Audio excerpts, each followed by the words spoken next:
Le chef de l'État français s'est longuement confié à Jeune Afrique pour évoquer son bilan et les sujets brûlants de l'actualité dont la question du troisième mandat et l'élection présidentielle ivoirienne.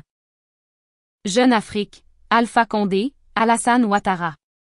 Les modifications constitutionnelles permettant de lever le verrou du nombre de mandats des chefs d'État se multiplient.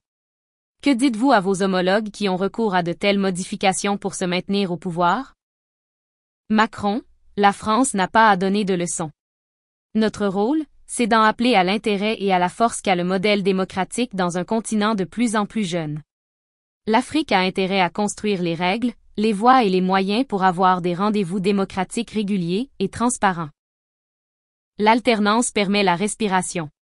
Elle est aussi le meilleur moyen de permettre l'inclusion dans la vie politique et de lutter contre la corruption, qui est le pendant d'une conservation trop longue du pouvoir. Ce ne sont pas des leçons, c'est du bon sens. Après, ce n'est pas à moi de dire. La Constitution doit prévoir X ou Y mandats. Je rappelle que la France elle-même, jusqu'il y a 12 ans, n'avait pas de limitation du nombre de mandats dans sa Constitution. Jeune Afrique, mais il n'y a pas eu en France de changement des règles du jeu en cours de route pour se maintenir au pouvoir. Macron, c'est exact. Pour revenir aux deux cas particuliers que vous évoquez, je vais vous dire ce que j'en pense en toute franchise.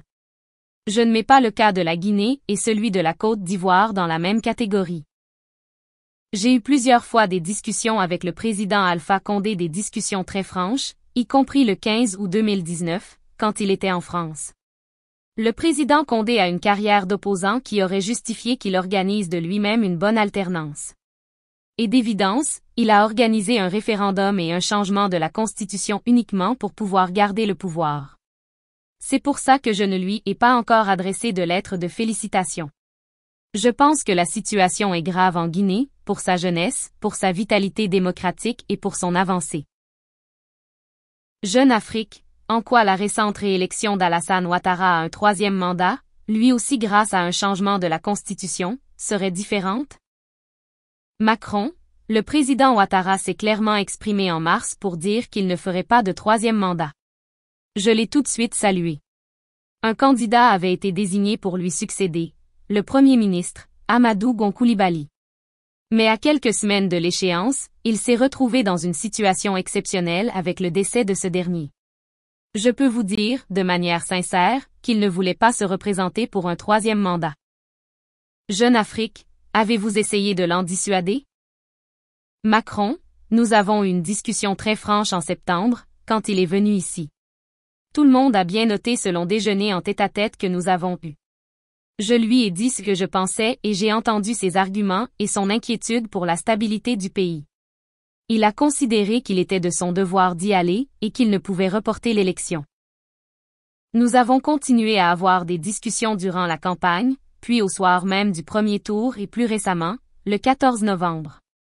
Il est maintenant de sa responsabilité d'œuvrer pour la réconciliation, de faire les gestes, d'ici aux élections législatives, pour pacifier son pays. Il est parfaitement conscient des tensions actuelles qui ont causé la mort de plus de 80 personnes. Il lui faut également réussir à se réconcilier avec les grandes figures de la politique ivoirienne. Les initiatives prises à l'égard d'Henri Konan Bédié sont, à cet égard, importantes, de même que les gestes à l'intention de Laurent Gbagbo. Mais il faudra quoi qu'il arrive favoriser un renouvellement générationnel. Jeune Afrique, la situation demeure tendue. Outre la reprise du dialogue avec Bédié et des gestes envers Laurent Gbagbo, que peut-il faire d'autre? Macron, ce sont déjà 2 points très importants. Il appartiendra ensuite au président Ouattara de définir les termes d'une vie politique pacifiée.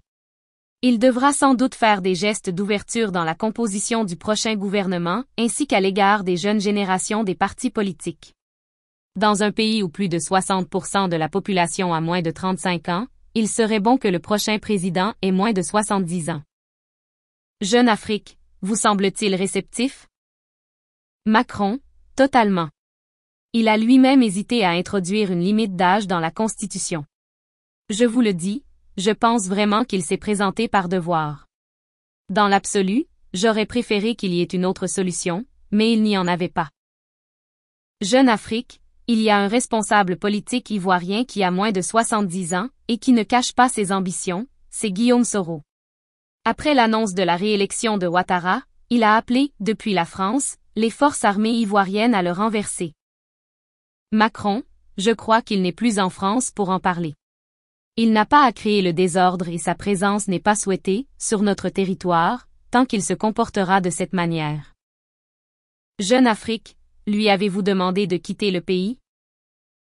Macron, pas moi directement, mais nous ne souhaitons pas qu'il mène des actions de déstabilisation depuis le sol français. Autant nous pouvons accueillir des combattants de la liberté et toute personne qui serait menacée chez elle, autant nous n'avons pas vocation à protéger des activistes qui cherchent à déstabiliser un pays.